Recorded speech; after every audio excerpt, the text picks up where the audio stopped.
Welcome to Healthy versus Toxic, the podcast where licensed mental health professionals explore what makes a relationship healthy or unhealthy or even abusive, all from a scientifically informed perspective. Hello, this is Dr. Grande. Today the question is, do polygraphs really work? So a polygraph is also known as a lie detector. And this is an instrument that measures heart rate, respiration, and a concept called skin conductivity. And the idea behind a polygraph is that these physiological reactions change when somebody's lying. So in theory, somebody using a polygraph can detect if someone's telling the truth or if they're lying. The problem with the polygraph is there's very little evidence to suggest that it works. So in order for a polygraph to work, there would have to be some physiological pattern associated with the concept of deception, meaning individuals who are trying to be deceptive display a certain set of physiological characteristics that are in some way identifiable and observable. And that's not the case. We may be able to observe physiological reactions, but there's no pattern associated with someone who's lying. So regardless of how accurate the polygraph measures the different physiological reactions, if those reactions aren't tied to deception, the test isn't going to work.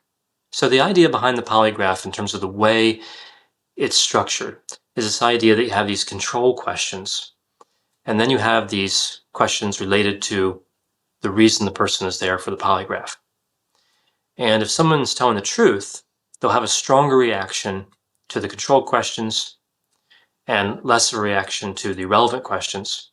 And if they're lying, the opposite would be true. Of course, this is not what we find.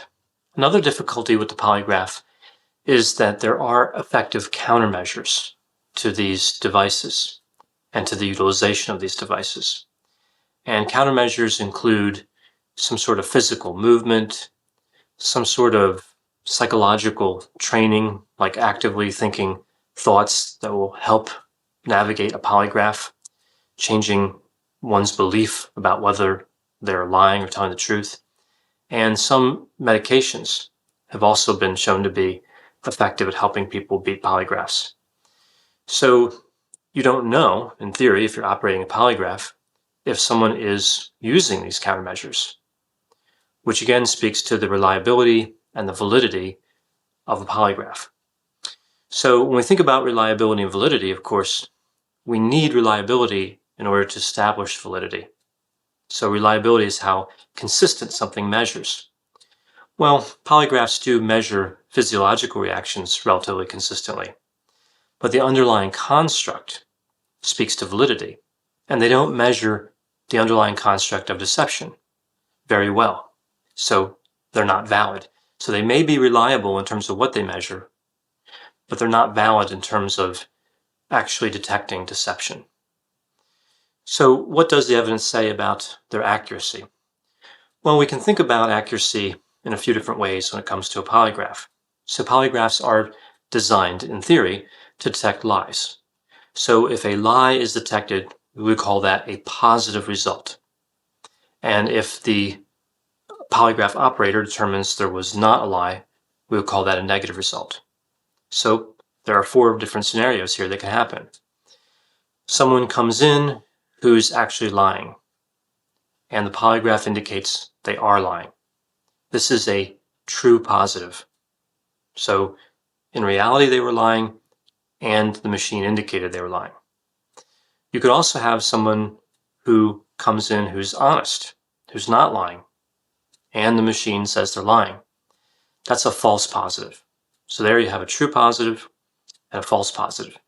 So then we have the other side, which is the negative side. So that's when a polygraph indicates that someone's telling the truth. So someone who is actually telling the truth is detected as telling the truth. That would be a true negative. They weren't really lying, and the machine says they weren't really lying. Now, if somebody comes in and they are lying, and the polygraph says they're not, That's a false negative. So when we think about the accuracy of these machines, it's more likely individuals would be concerned with the idea of a false positive. That would be accusing someone who's telling the truth of lying. When it comes to this area, the area of false positives, the accuracy of polygraphs is really very close to chance. So you could flip a coin, you have 50-50 chance of heads or tails. That's pretty much where you are with false positives. Polygraphs have a very high false positive rate. Now, they do a little better when it comes to true positives.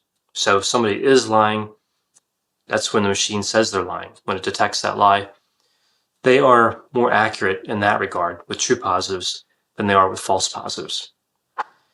There's not much research around their accuracy in general, but we know when a machine or any type of detection method comes in close to chance, close to 50-50, that's not really something we consider scientifically supported. There are not many studies on this topic to begin with, so there's really very little evidence to support polygraphs.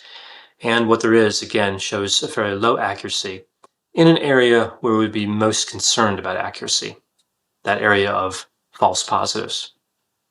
So why are polygraphs used if scientific evidence doesn't support their usage?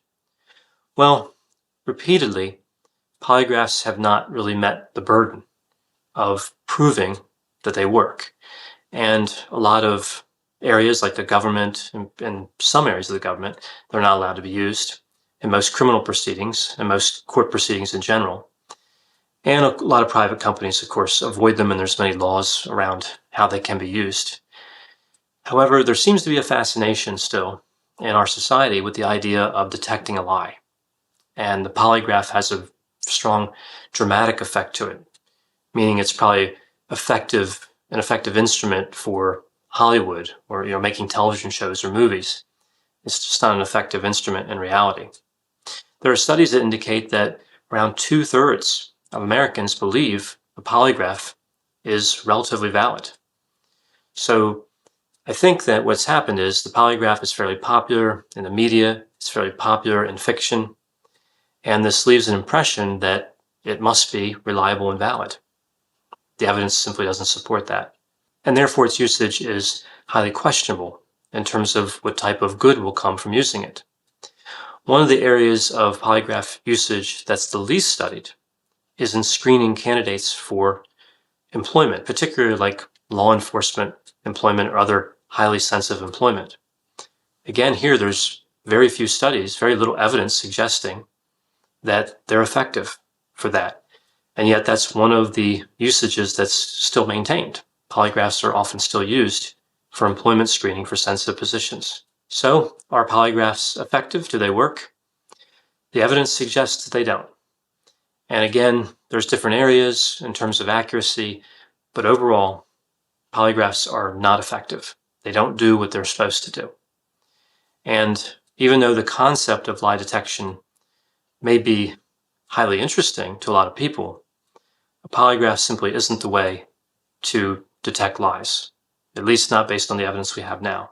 However, researchers continue to work on this issue, and perhaps an accurate lie detecting device or technique will someday be developed. Thanks for listening. This has been a production of Ars Longa Media.